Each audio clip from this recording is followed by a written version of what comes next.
Do you think it was right on the government to actually double down on their stance on trans women competing in female sport? Because as you will well know, many female athletes, for example, past and current athletes, have argued that this would add an unfair advantage to those who had undergone male puberty.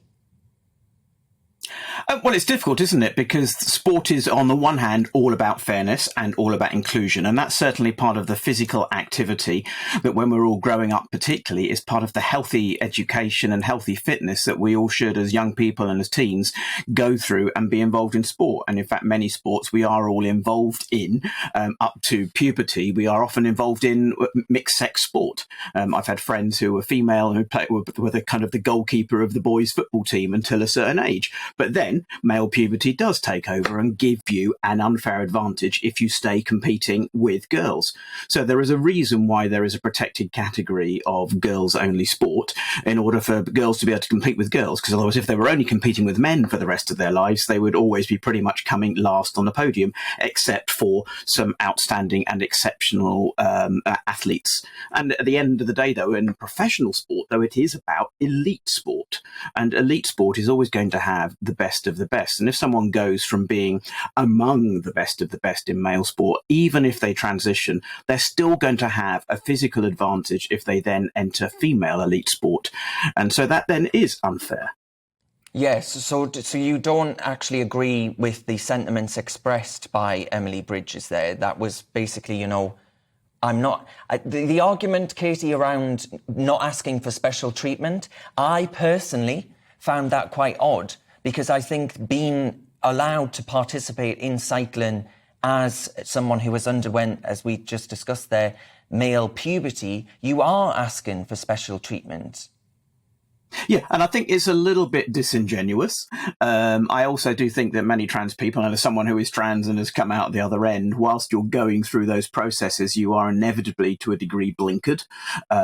You are kind of very hyper-focused on gender and your place in society and acceptance, and you're often seeing hate where hate isn't there. It's just discussion, it's just debate, and yet often you see it as hate around you. But to a degree, it is disingenuous to talk about not wanting special treatment, because actually trans people are asking for special treatment. We are asking for the Gender Recognition Act and the Equality Act to give us special treatment. It was also disingenuous, I think, of the Mail and the Express to publish photos of the last competition that Emily was in, because she came first in a competition. But the actual competition she was in is actually one of the models for how we could be doing sport.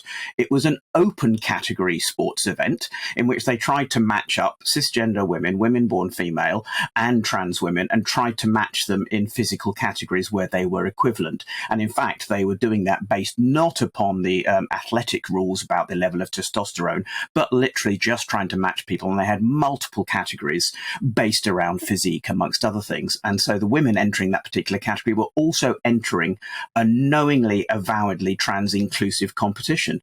And the photographs of Emily coming number one, I think it was Lily Chant, another trans woman, becoming second, and a female-born woman becoming third, it made it look like the person who was third was really disgruntled. But in fact, she was interviewed afterwards, said, I was really happy to be on the podium and I had knowingly entered an open category race. And I think that degree of having some open sports, some open categories, and some far more individualistic matched physique possibilities is the way forward for some trans people to be included in sports. There are many sports in which, that male puberty is less relevant, horse racing and things like that, and motor racing, skiing and other things. In horse racing and in motor racing, they level out the weight of the person in the seat or on the horse, so they're all matched in weight. And when we have boxing and weightlifting and things, it's done by size.